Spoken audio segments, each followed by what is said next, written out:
अस्सलाम अलैकुम। मैं मुनीरा असलम, टीचर BHSS यूनसू।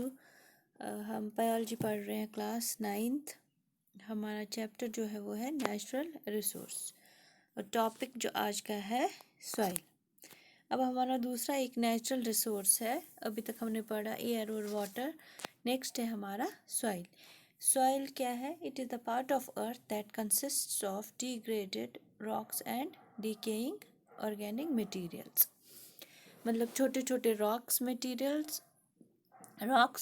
और जो dead remains of plants and animal, जिनको हम डिकेइंग ऑर्गेनिक मैटर कहते हैं, वो उससे सॉइल हमारा बनता है। It is the part of earth that consists of degraded rocks and decaying organic matter. अब ये जो हमारा सॉइल है, ये बनता कैसे है? Formation of soil. सॉइल है तो हमारा प्लांट ग्रो करता है, प्लांट है तो हमें फूड मिलता है, और फूड जब मिलेगा तो तभी हम जिंदा है। दैट मीन्स सॉइल हमारे लिए कितना इम्पोर्टेंट है। अब ये सॉइल कैसे फॉर्म होता है? Formation of soil. It is formed by the process of weathering of rocks.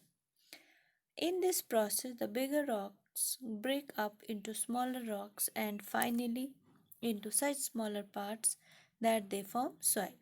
अब क्या होता है कि किसी ना किसी प्रोसेस के ज़रिए जो हमारे बिगर रॉक्स है, बड़े बड़े रॉक्स, वो टूटते हैं इनटू स्मॉलर, और फिर वो प्रोसेस होता रहता है, तो टूटते रहते हैं जब तक कि वो सॉइल बन जाता है। अब कुछ फैक्टर्स है जिससे ये रिस्पॉन्सिबल है हमारा जो रॉक वो कैसे टूटता है। जैसे कि हम लेंगे अपना वाटर है, विंड है, टेम्परेचर, ये कुछ फैक्टर्स है जिसकी वजह से फॉर्मेशन ऑफ सॉइल होता है। The factors that are responsible for weathering are physical factors में हम क्या लेंगे? टेम्परेचर है, विंड है और रेन वाटर है। और हमारा जो वाटर वो जो सीप करता है, रॉक्स के बीच में घुस जाता है किसी तरीके से, तो वहाँ पे क्या होता है, वहाँ रॉक में क्रैक्स डेवलप हो जाते हैं और उससे जो हमारा रॉक है वो टूटता है। तो ये प्रोसेस कंटिन्यू होता रहता है, तो वो लास्ट फाइनली क्या बन जाता है? सॉइल।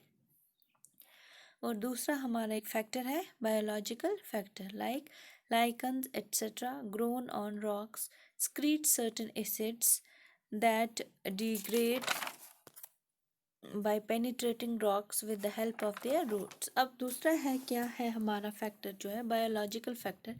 लाइकन्स हमारे वो ग्रो करते हैं इन्हीं रॉक्स में, और वहाँ वो स्क्रीट करते हैं कुछ एसिड्स, तो फिर पेनिट्रेट हो जाते हैं वही किस में? रूट्स के अंदर। तो क्रैक हमारे इस रॉक में डेवलप हो जाता है, और एसिड की वजह से जो लाइकन्स का मैंने बोला सिक्रीट करता है, उसकी वजह से भी जो हमारा रॉक है उसमें क्रैक डेवलप हो जाता है, और these cracks cause weathering of rocks.